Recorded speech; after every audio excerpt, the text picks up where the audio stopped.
Hi friends, my name is Nandita. I am from Andhra Pradesh.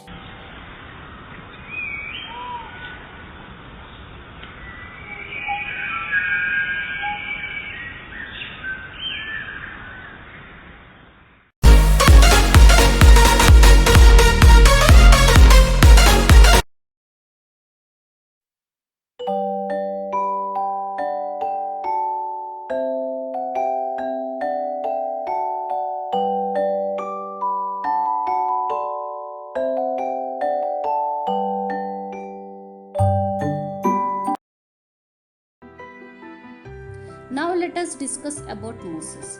More than 10,000 species of mosses have been catalogued. Their habitats vary from tundra, where there are the main vegetation, to the understory of tropical forest. The tundra, the mosses shallow rhizoids allow them to fasten to the substrate without penetrating the frozen soil. Mosses slow down erosion, store moist and soil nutrients, and provide shelter for small animals as well as food for large herbivores such as the musk of fox. Mosses are very sensitive to air pollution and are used to monitor air quality.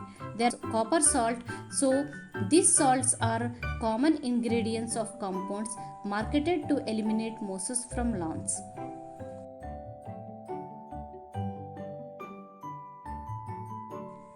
The predominant stage of the life cycle of a moss is the gametophyte, which consists of two stages.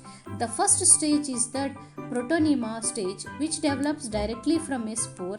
It is a creeping green branched and frequently filamentous stage.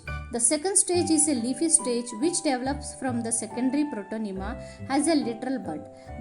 They consist of upright cylinder axis bearing spirally arranged leaves. They are attached to the soil through multicellular and branched rhizoids. The green flat structures resembling through leaves but lacking vascular tissue and are attached in a spiral or central stalk. The plant absorbs water and nutrients directly through these leaf-like structures.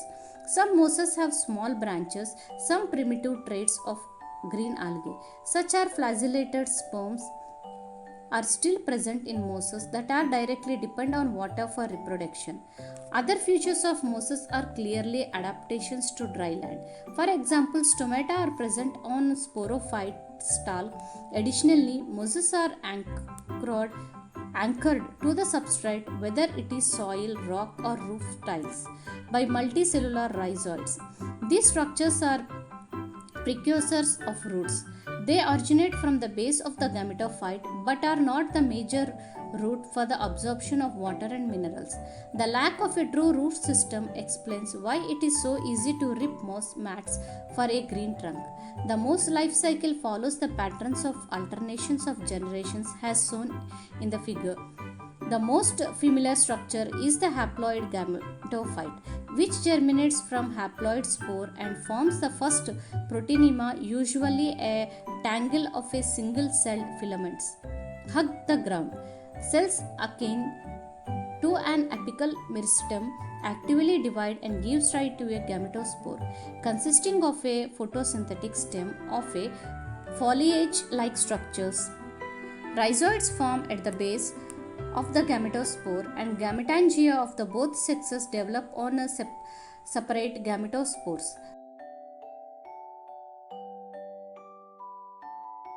The male organ produces many sperms, whereas the archeogonium forms a single egg. At fertilization, the sperm swims down the neck to the venter and unites with the egg inside the archegonium.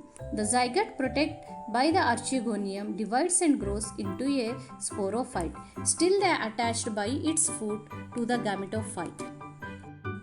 A cylinder seta, as seen in the picture, contains tubular cells that transfer nutrients from the base of the sporophyte, means the foot, to the sporangium or capsule. A structure called peristome increases the spread of spores after the tip of the capsule falls off at dispersal. The concentric tissue around the mouth of the capsule is made up of triangular, close-fitting units, little like teeth. These open and close depending on moisture levels and periodically release spores.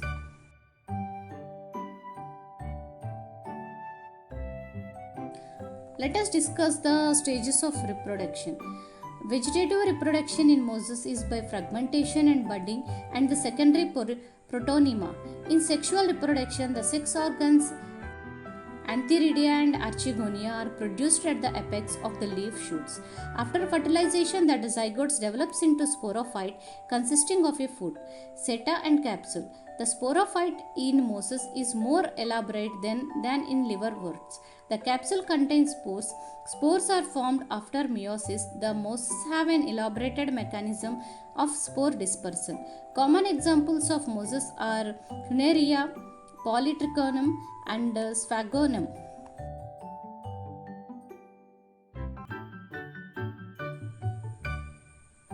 Thank you.